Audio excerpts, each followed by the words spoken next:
Iya. Iya.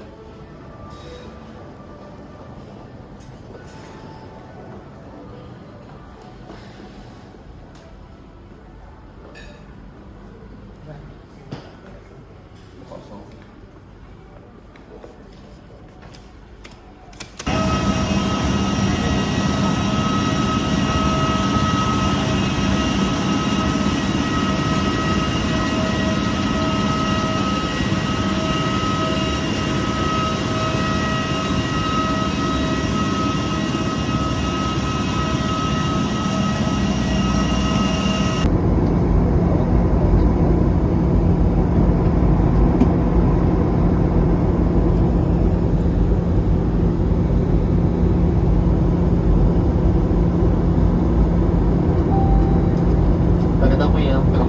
Sebentar lagi kita akan segera mendarat di Bandara Udara Raja Haji Fisabilillah di Tanjung Pinang.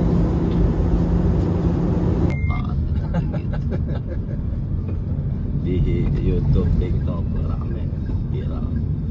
Tapi dia manja betul ya sama KDM dia. Iya. Hah? Iya emang gitu anaknya. Apa? Nggak lihat orang main kelopak-kelopak aja. Waktu di OTT yang Bekasi Bupati. ya.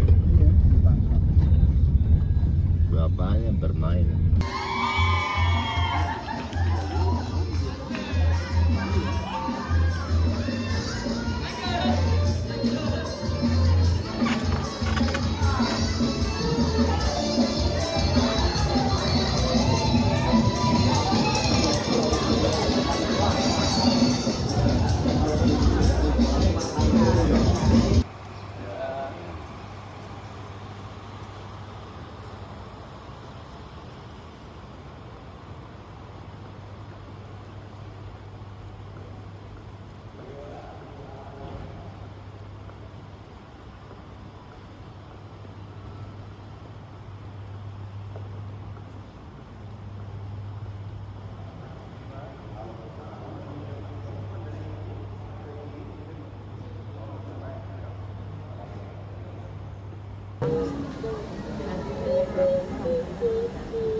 Ini asik kakek-kakek di pojokan masjid banyak yang pada tidur. Di sini ada yang tidur. Itu udah bukan duduk lagi tidurnya sampai tiduran beneran. Ngantuk. Ya. Gak apa-apa lah ya tidur di masjid. Mudah-mudahan napasnya jadi tasbih. Ya Allah. Al-Aqsa. Alladzi barakna hawlahu linuriyahu min ayatina. Terus innahu huwas samiul. Terusin apa? Innahu huwas samiul. Dia makan. Coba terusin Pak, ya. Innahu huwas-sami'ul. Masya Allah. Yang ditanya Kiai, dan dia tahu innahu huwas-sami'ul basir. Jadi kenapa surat Al-Isra diawali kalimat tasbih dengan redaksi subhana, artinya maha suci Allah. Rahasianya ada 3. Ada berapa Pak? Ada 3. Bapak kayak ngelamun terus. Ada yang dipikirin. Jadi dipikirin Pak, dia orangnya begitu. Ini kalimat tasbih redaksinya ada 3. Hikmahnya yang pertama, kebiasaan yang sesuatu yang menakjubkan. Ini lisannya basah dan mengucap subhanallah. Ketika melihat langit yang terhampar luas tanpa tiap, dia ucapkan subhanallah. Melihat bumi yang tidak bijak, ini luas dan besar, kita ucapkan subhanallah. Melihat gunung yang menancap ke dasar bumi dengan kuatnya, dia ucapkan subhanallah. Umroh yuk, anaknya dengar. Kata anaknya, ikut bu. Ya, jadi pahalanya banyak banget. Jadi itu jangan keluar dulu, kita salat sunat isya. Ini saja yang dapat saya sampaikan. Tadi Bapak Kepala Kantor Urusan Agama Tanjung Pinang nanya ke saya, Ustaz, itu kenapa namanya Ustaz Joker? Ya, saya bilang itu yang memberi nama eksekutif produser MNC TV. Karena saya ceramahnya dulu di MNC disuruh ngejok, harus ada joknya, ada humornya, ya. Makanya disebutnya Ustadz Joker. Dulu awalnya Ustadz Lukman Joker. Tapi saya tahu Bapak Ibu ketika mendengar Ustadz Joker, dalam benak pikirannya nih Ustadz pasti pinter main remi. Ya? Malah tahu aja kita kelar kemana. Saya nggak bisa main remi Pak, ya. Sampai sekarang nggak bisa. Bahkan belum pernah saya main remi. Kalau gaplek pinter. Kalau remi mah nggak bisa. Ya. Kenapa ceramahnya seru ngejok? Ini strategi dakwah. Karena dakwah zaman sekarang itu serba salah. Kalau ayat Quran, hadis Nabi, ayat Quran, hadis Nabi, jamaahnya jenuh, akhirnya keluar satu-satu. Sambil keluar pulang ngomong sama temannya, Ustadz itu diundang najis gua mengatakan. Agak lucu gitu. Di Jakarta tuh kayak begitu. Dulu ada ustadznya dakwahnya ayat Quran, hadis Nabi, lurus. Iya. Iya. Pak. Wah. Bapak serem ya suaranya. Oh ibu suaranya gak serem ya. Kenapa ibu-ibu kalau ngaji rajin disapa, baik sama kiai, sama ustazah, pasti dipanggil ibu, ya, karena biar ngajinya fokus. Kalau nggak disapa, banyak yang pada terumpi ngobrol.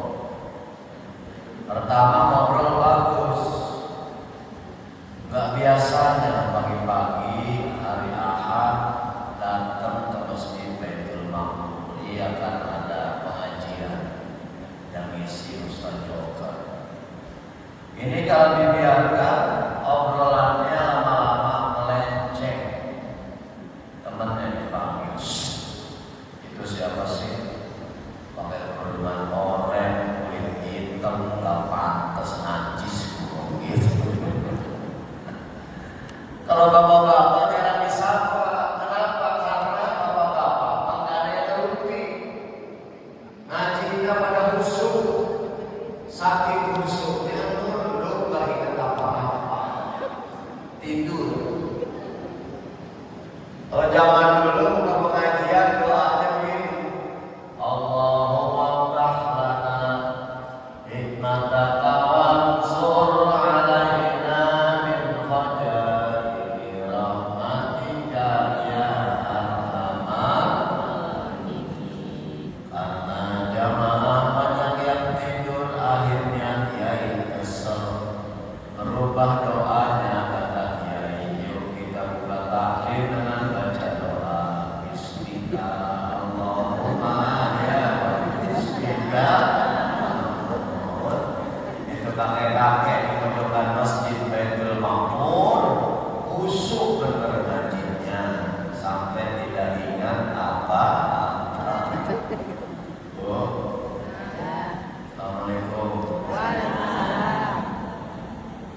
sholat.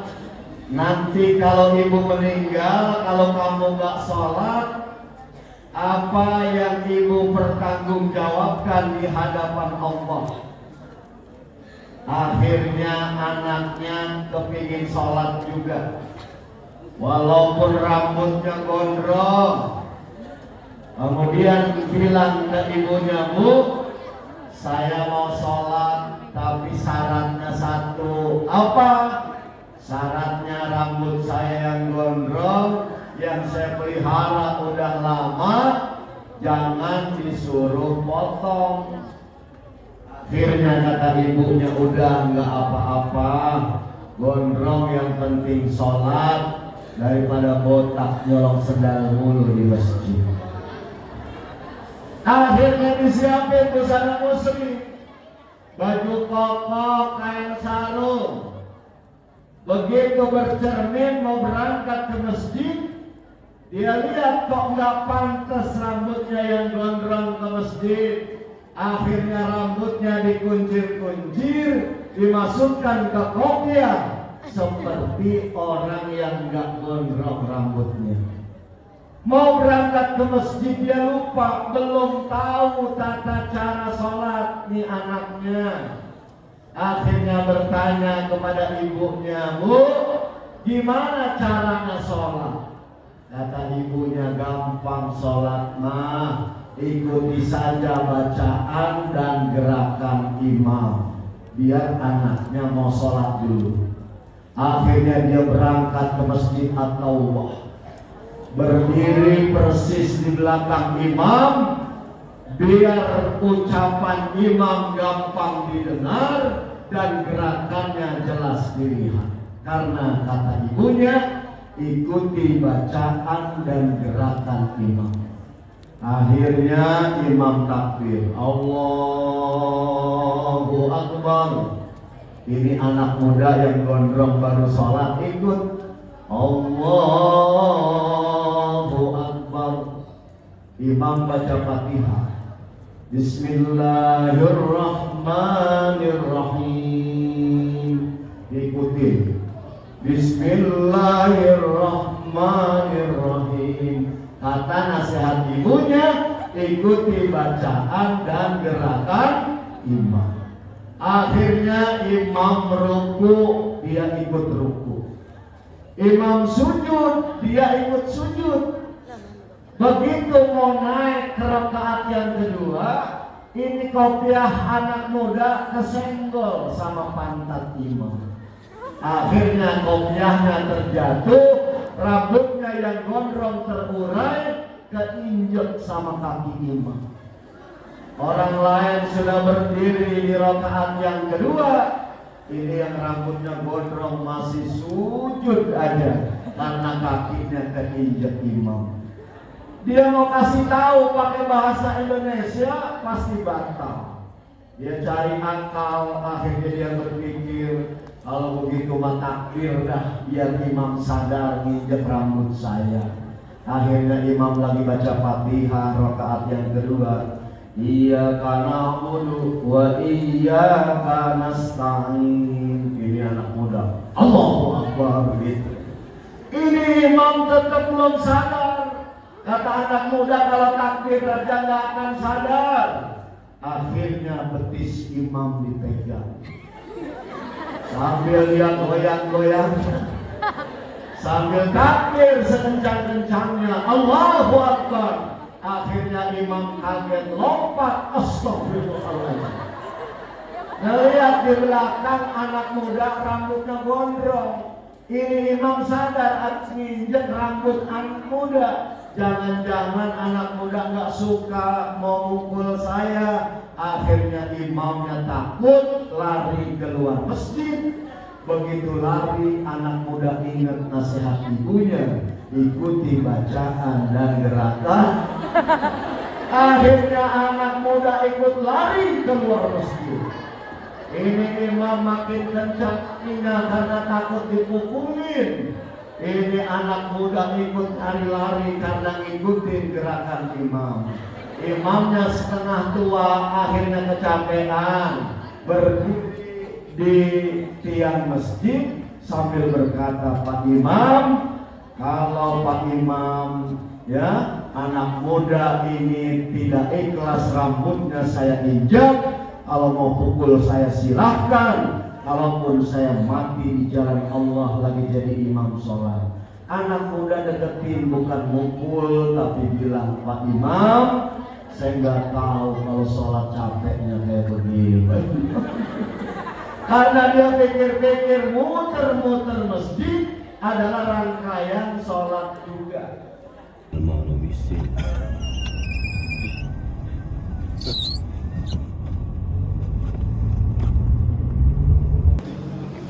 Your attention please, Lion Air passengers on flight number JT976 leaving for Balikpapan. Please board the aircraft through gate number 9. Thank you. Dengar. Disampaikan kepada Encik dan Tuan, selamat terbang Lion Air dengan nomor terbang T976 menuju Balikpapan.